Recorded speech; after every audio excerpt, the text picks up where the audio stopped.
reporter Tito Siabunyawan Jr. and I will discuss to you the history of United Nations. So, bago magkaroon ng United Nations, nagkaroon muna tayo ng League of Nations. So, ang tanong, bakit ba tayo nagkaroon ng League of Nations? Nabuo ang League of Nations para mapagayos ang mga bansang may alitan. Nagsimula ito nang mapirma ng Senado ang League of Nations sa ilalim ng Treaty of Versailles. Naganap ito noong April 20, 1919 at ang unang formal na sesyon ng League of Nations ay nangyari naman noong January 10, 1920. Nabigo ang League of Nations para pigilan ang gera sa mundo.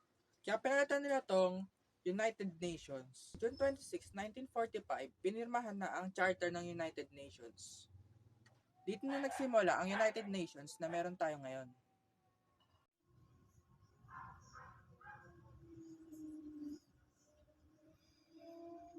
Importance of global governance.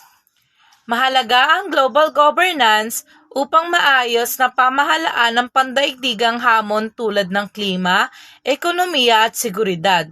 Ito ay nagbibigay daan sa masusing koordinasyon at kooperasyon sa pagitan ng mga bansa upang mapanatili ang kapayapaan, kaayusan at kaunlaran sa buong mundo.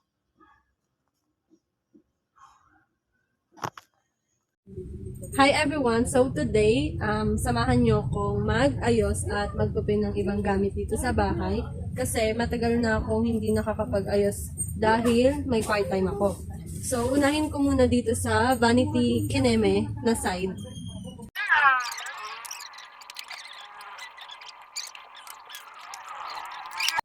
And I'm done. Tapos na natin ayusin yung side na to. So magtutupin na ako habang nagchichika sa inyo. Alam nyo ba na mayroong tinatawag na global divides? Yung global divides is the concept of gap between the global north and the global south.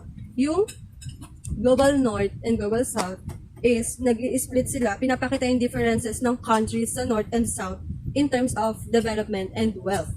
So, kilala nyo ba si Willy Brandt? Si Willy Brandt is yung nag-propose ng global division or splitting sa global north and global south or geographically into relatively poorer and richer nations. So, kailan ito na-propose yung global divides noong 1980 and the Brandt line or yung tinatawag na Brandt line is pinapakita yung splitting geographically relatively of richer and poorer nations.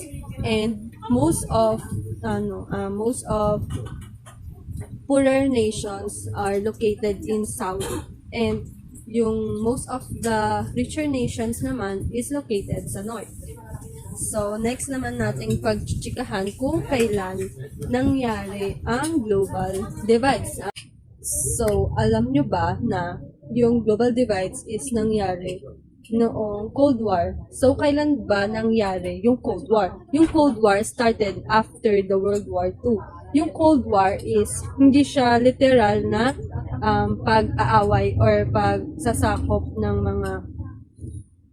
mga bansa. Ito yung Cold War is paglalaban in terms of their ideology. So, paano ba natin malalaman kung yung isang bansa is napapabilang sa Global North or sa Global South? Ito yung mga halimbawa ng characteristics ng Global North. Sa Global North, merong low poverty, low child mortality, advanced technology, stable governments, low fertility rates, and low gender-related illiteracy. Next naman is sa Global South. Ano ba yung mga characteristics nito? High poverty, high child mortality, low economic and educational development, less technological advancement, and economy are dependent on developed countries. So, tapos na tayo sa global divides na topic. Ngayon naman is global issues or global governance issues. Ano ba yung mga kinakaharap na issues ng mundo? Una is economic development. Ano ba yung issue about economic development? Halimbawa ay unemployment. Sa unemployment, alam naman natin na ito yung bilang mamamayan, mahirap na makapaghanap ng trabaho, lalo na kung hindi pasok sa standards nila yung kakayanan mo. even nakatapos ka ng pag-aaral, kung hindi nila gusto na tanggapin ka, hindi ka makakakuha ng trabaho. Next naman is yung trade. Example dito is inflation. Nararanasan natin ngayon yung inflation or pagtaas ng bilihin. Nakaka-apekto to sa pang-araw-araw natin. And next naman is human rights. Alam naman natin na rights is karapatan. Lahat tayo is may karapatan regardless of sex, religion, ethnicity, or nationality. Example ng issue about human rights is gender equality. Sa gender equality kasi, halimbawa nito yung sa pagtatrabaho.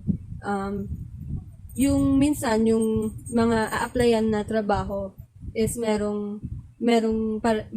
babae and lalaki na mag-a-apply. Minsan, iniisip nila na hindi porket babae, hindi na kaya yung gawain na pang lalaki. And minsan naman, yung gawain na pang babae is iniisip nila hindi kaya gawin ng lalaki. So, nagkakaroon ng issue about sa gender. Next naman is environmental protection. Sa environmental protection naman, halimbawa ng issue about dito is global warming.